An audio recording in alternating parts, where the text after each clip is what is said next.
जिस आंदोलनों से निकल के आए वो आंदोलन के लिए सड़क पे आ जाएं। 1 ही मिनट लगेगा, 1 ही मिनट। बहन मायावती जी को प्रधानमंत्री बनने से दुनिया की कोई ताकत नहीं रोक सकती अभी भी। चंद्रशेखर आज़ाद जी को अनकंडीशनली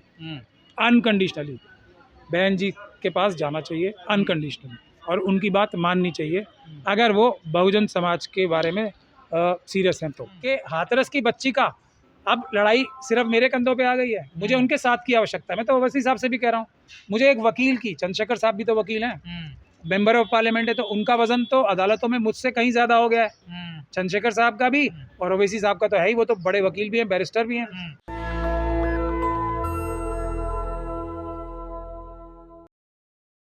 2-3 चीज़ों का तो इम्प्रूवमेंट हुई है।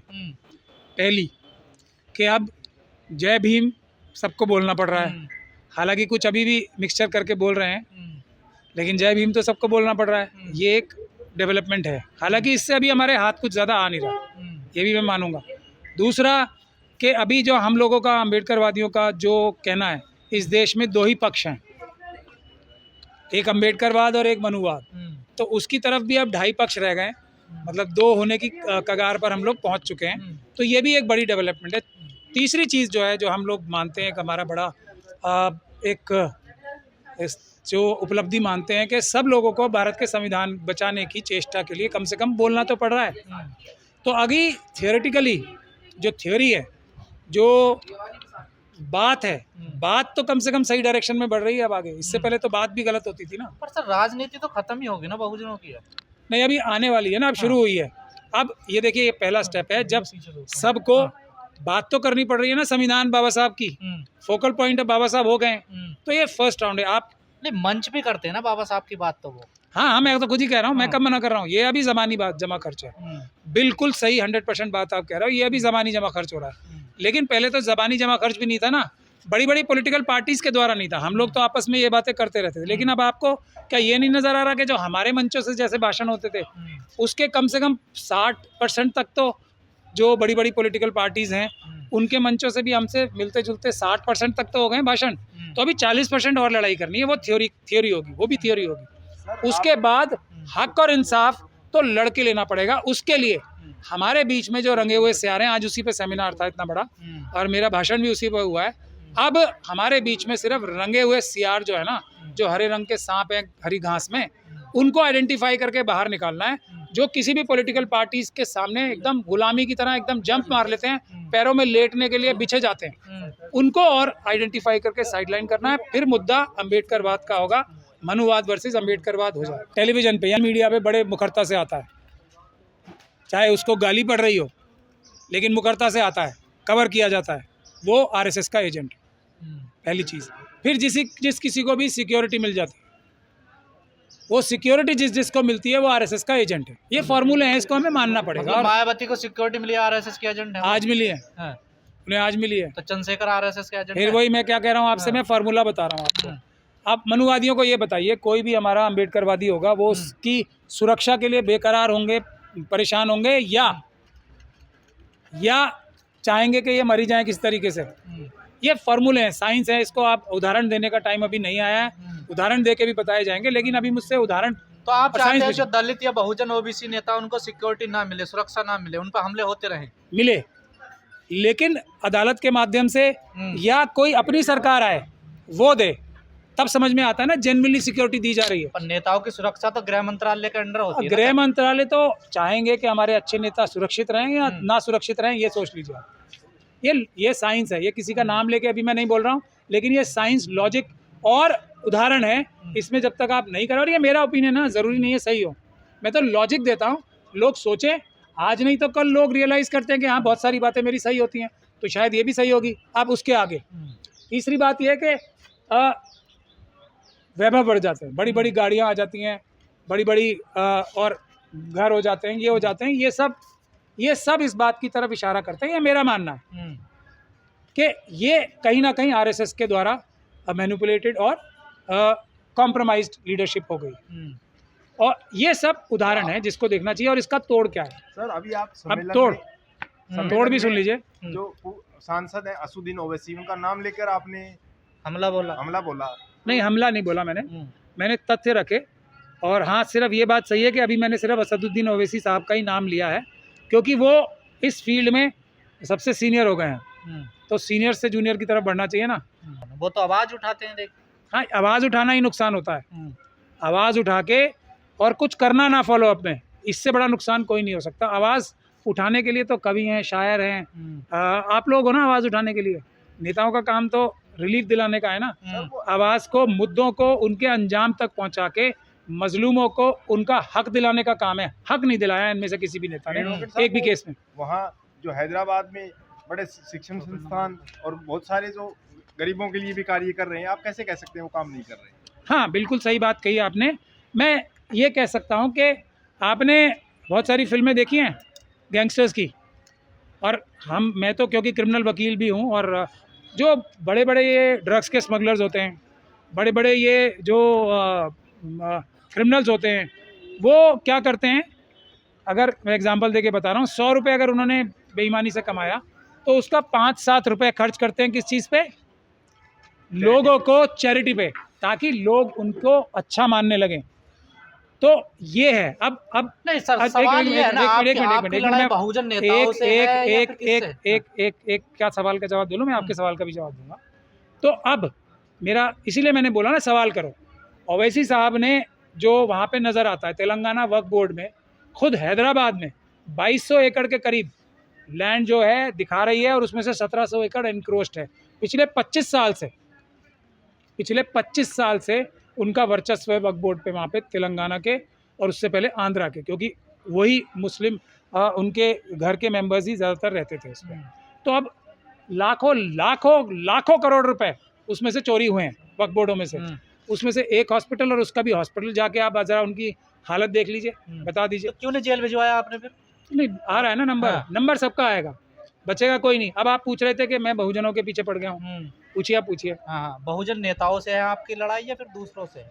हमारी लड़ाई जो है ना मनुवाद से, हमारा संघर्ष मनुवाद के खिलाफ है, और उस मनुवाद को समाप्त करने के लिए, यानी कि इंसान को इंसान जो बराबर नहीं समझती, ऐसी मानसिकता को कमज़ोर और समाप्त करने के लिए हमारे रास्ते में जो जो रुकावटें आएंगी वो हमें ओवरकम करनी पड़ेगी। आरोप आप पे भी लगता है कि आप भी अकेला चलना चाहते हैं, किसी को साथ लेकर नहीं चलना चाहते, आपके साथ ही सब छोड़ के चले जाते हैं आपको। बिल्कुल बिल्कुल।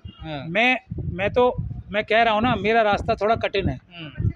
मेरा साथ छोड़ के जाते हैं या मैं किसी का साथ छोड़ता हूँ, ये है बताएंगे ना महत्वपूर्ण सा। मैंने किसी का साथ नहीं छोड़ा है। मेरे जिस भी लोगों के साथ मैंने साथ दिया वो मेरे से हाथ छुड़ा के जाते हैं, और मैं समझ सकता हूँ क्या क्या वजूहत होती हैं उसकी, इसलिए मैं जाना नहीं चाहता उसमें। लेकिन मैंने अपने बचपन से एक भी साथी को नहीं छोड़ा है। बहुत से लोग मुझे छोड़ के जाते हैं क्योंकि मेरी रास्ता थोड़ा कठिन होता है, उस मुश्किल को झेल नहीं पाते, ऐसा मैं मानता हूँ। सभी तो गलत नहीं हो सकते ना। मैंने कब कहा सभी गलत है? आज मैं खड़ा हूँ ना, अभी तो अपने साथियों के बल पे ही तो खड़ा हूँ, वरना मेरे साथ कौन है अपने। लेकिन ये नहीं होगा कि मैं भी वही काम करने लगूँ कि मैं सिर्फ बातों के लिए काम करने लगूँ, रिजल्ट लाने के लिए काम ना करूँ। मैं यही कहता हूँ ना, मुझसे भी आज सवाल कर रहे हैं, मुझे अच्छा लग रहा है सवाल कर रहे हैं। मुझसे रिजल्ट पूछिए कि आपने कुछ रिजल्ट लाया, और यही सवाल आप सबसे पूछिए। जो लोग नेता बने हमारे लोगों की पीड़ाओं पे, उन्होंने उन केसेस को हल किया नहीं किया। अब यही सवाल आप मुझसे पूछिए, यही टेस्ट है। आपके पुराने साथी थे, कंधे से कंधा मिला के चलते थे, चंद्रशेखर, हमने आपको देखा है। अब क्या वजह हुई उनसे जो दूर हो गए? उनसे पूछिए, मैं तो दूर नहीं हुआ ना, वही दूर हो गए। क्यों दूर हो गए वो? उनसे पूछिए ना, मुझे क्या पता। अब किसी के मन के अंदर घुसने की शक्ति तो मेरे अंदर नहीं है, लेकिन मैं तो उनसे आज भी गुहार लगा रहा हूँ कि हाथरस की बच्ची का अब लड़ाई सिर्फ मेरे कंधों पे आ गई है, मुझे उनके साथ की आवश्यकता है। मैं तो ओवैसी साहब से भी कह रहा हूँ, मुझे एक वकील की, चंद्रशेखर साहब भी तो वकील हैं, मेंबर ऑफ पार्लियामेंट है, तो उनका वजन तो अदालतों में मुझसे कहीं ज़्यादा हो गया है। चंद्रशेखर साहब का भी और ओवैसी साहब का तो है ही, वो तो बड़े वकील भी हैं, बैरिस्टर भी हैं। तो वो आके मेरी अगर अदालतों में मदद करेंगे तो मैं अपने आप को बहुत ताकतवर महसूस। राजनीतिक रूप से चंद्रशेखर पर बहुजन समाज विश्वास करे? नहीं, ये तो देखिए, मैं फार्मूला दे रहा हूँ। आज एक नाम लेंगे, कल मैं एक नाम ले रहा हूँ ओवैसी साहब का, कल को किसी और के नाम आएंगे। फार्मूले बता रहा हूँ ना मैं, तो फार्मूले पे जो पूरा उतरेगा वो अच्छा नेता है, जो फार्मूले पे पूरा नहीं उतरेगा वो बुरा नेता है। और सबसे बड़ी बात यह है, सवाल पूछिए, जो सवालों से बचेगा वो बेईमान और चोर है।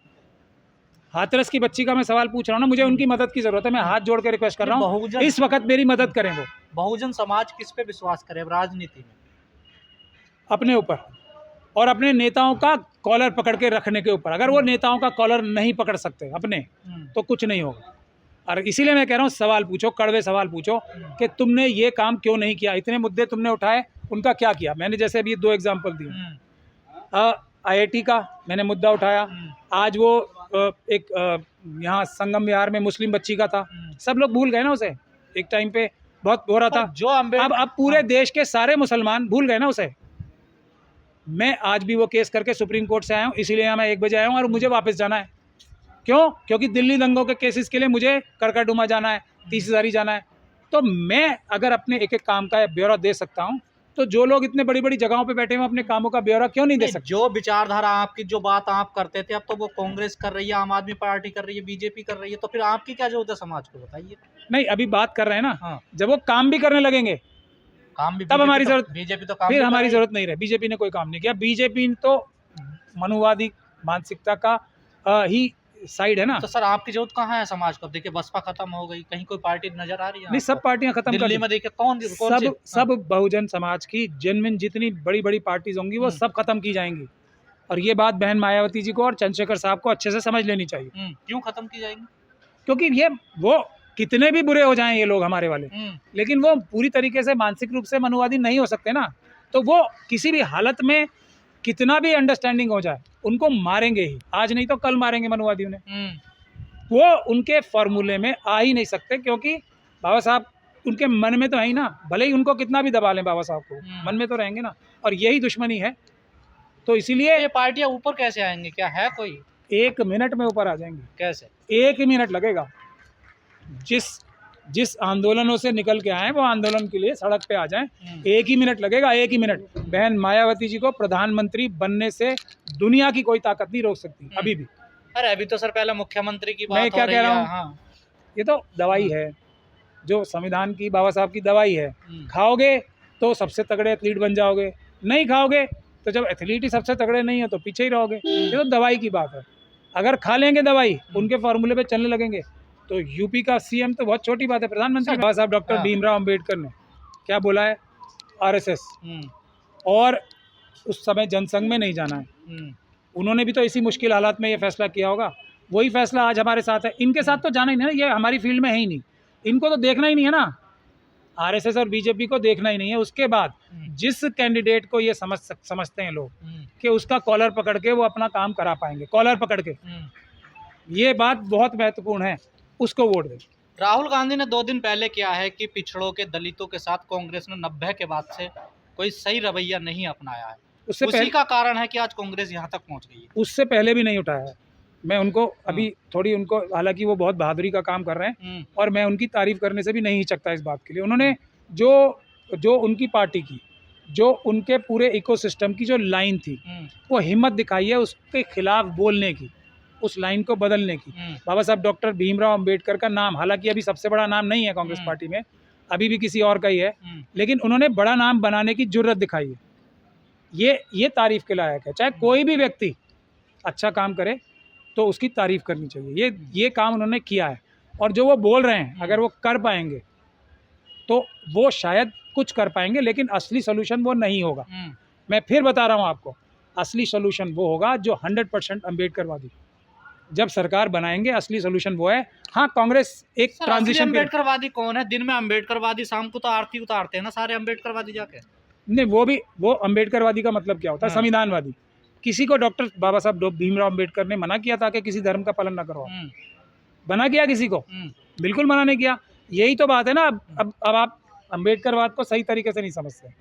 अगर किसी को जो अम्बेडकरवादी, वो मंदिर भी जा सकता है। बिल्कुल। अम्बेडकरवादी क्या, मैं क्या समझता हूँ, वो मस्जिद भी जा सकता है, मंदिर भी जा सकता है, गुरुद्वारे भी जा सकता है, बुद्ध विहार भी जा सकता है, रविदास मंदिर भी जा सकता है, सब जगह जा सकता है। तो केजरीवाल फिर पक्का अम्बेडकरवादी है, इसका मतलब तो नहीं, अभी ये एक फॉर्मूला है। लेकिन ये सब काम वो अपनी पर्सनल जिंदगी में करेगा। जैसे ही उसका दोहन पॉलिटिकल चीज के लिए करने लगता है, वो अम्बेडकरवादी नहीं रहता है। खत्म बात। अम्बेडकरवादी संविधानवादी है। संविधान इजाजत देता है कि आप किसी भी मजहब को मानो, दिखाओ कुछ कि मैं देखने में तो बुद्धिस्ट हूँ और करो कुछ और, ये भी इजाजत बाबा साहब का संविधान देता है। अगर किसी को शौक है कि वो किसी की गुलामी करना चाहता है, तो ये आज़ादी भी तो बाबा साहब डॉक्टर भीमराव अम्बेडकर ने दी है कि हाँ तुम किसी भी धर्म को मानो। जो बहुजन नेता है वो अब सुनो लड़ाई लड़ रहे हैं। आगे सुनो, लेकिन किसी को ज़बरदस्ती आर्म ट्विस्ट करके या वेलफेयर स्कीम्स को इस तरीके से बना के कि फ़ायदा नहीं मिलेगा जब तक तुम एक पर्टिकुलर धर्म में नहीं आओगे, वो अम्बेडकरवाद नहीं है, वो फ्रॉड है। सर दिल्ली में चुनाव है, कोई पार्टी नजर ही नहीं आ रही अम्बेडकरवादी होगी। अब इसमें क्या हो गया, कहाँ नज़र आ रही है अभी आपको? नहीं वही तो कह रहा हूँ, कोई नजर ही नहीं ना। तो ये अब देखिए, अभी तो जो लोग बिल्कुल अम्बेडकरवाद का बिल्कुल ही दुश्मनी रखते हैं जिनसे, वो लेने लगे ना नाम। मैंने इसीलिए कहा ना, हम सेकंड स्टेज तक पहुंच चुके हैं, हाथ बढ़ाना है और जीत हमारे हाथ में है। अब आ गया है टाइम, अब इसको अमल में लाने की आवश्यकता है। बोलना तो पड़ रहा है ना कम से कम। जिस बाबा साहब डॉक्टर भीमराव अम्बेडकर की फोटो नजर नहीं आती थी कहीं, आज सबको बड़ी बड़ी लगानी पड़ रही है ना। ये हमारी सेमीफाइनल की जीत है, फाइनल बाकी है। चंद्रशेखर आजाद ने अभी कहा कि मैं बहन जी से मिलना चाहता हूँ और आशीर्वाद लेना चाहता हूँ, क्या है इसके पीछे मकसद? चंद्रशेखर आजाद जी को अनकंडीशनली बहन जी के पास जाना चाहिए, अनकंडीशनली, और उनकी बात माननी चाहिए अगर वो बहुजन समाज के बारे में सीरियस हैं तो। क्या बहन जी मिल पाएंगे उनसे? मैं फिर कह रहा हूँ, बड़ी है ना वो, उम्र में बड़ी हैं, एक्सपीरियंस में बड़ी हैं, कोई इज्जत नहीं चली जाएगी। और उन चंद्रशेखर की बहन जी की? चंद्रशेखर जी। तो चंद्रशेखर तो कह रहे हैं मैं तो मिलना कह रहे हैं ना, तो फोन भी कर रहा हूँ। फोन ही कर रहे हैं, बस जाएं ऑफिस के बाहर बैठे। हाँ। ये बहानेबाजी नहीं, अच्छा, गोलीबाजी नहीं। चंद्रशेखर साहब तो बड़े, मैंने तो उनको आंदोलनों में साथ करीब से जानते हैं। मैं कह रहा हूँ ना, तो अगर उन्हें कोई पुलिस पकड़ लेगी तो मैं अभी जिंदा हूँ ना। अब तो वो मेंबर ऑफ पार्लियामेंट भी हैं, जब नहीं थे जब भी तो मैं था ना। तो आप चाहते हैं घर के बाहर जाके बैठ जाएं? बिल्कुल, हाथ जोड़ के बैठ जाएं कि आप मेरी बड़ी हो। हम लोगों को बैठ के बहुजन समाज के लिए, बाबा साहब डॉक्टर भीमराव अम्बेडकर के संविधान के लिए कुछ मिल के करना है। मेरी इच्छा है, पूरी होना हो ये तो उनके ऊपर है, वो बड़े नेता है, मैं क्या कह सकता हूँ। नेशनल दस्तक की आपसे गुजारिश है कि अगर इसको बचाना चाहते हैं तो नेशनल दस्तक को सब्सक्राइब करने के लिए रेड कलर के सब्सक्राइब बटन को दबाएं, फिर बेल आइकन की घंटी दबाएं। नेशनल दस्तक को बचाने के लिए बहुत जरूरी है कि हर खबर को शेयर करें, लाइक करें, कमेंट जरूर करें।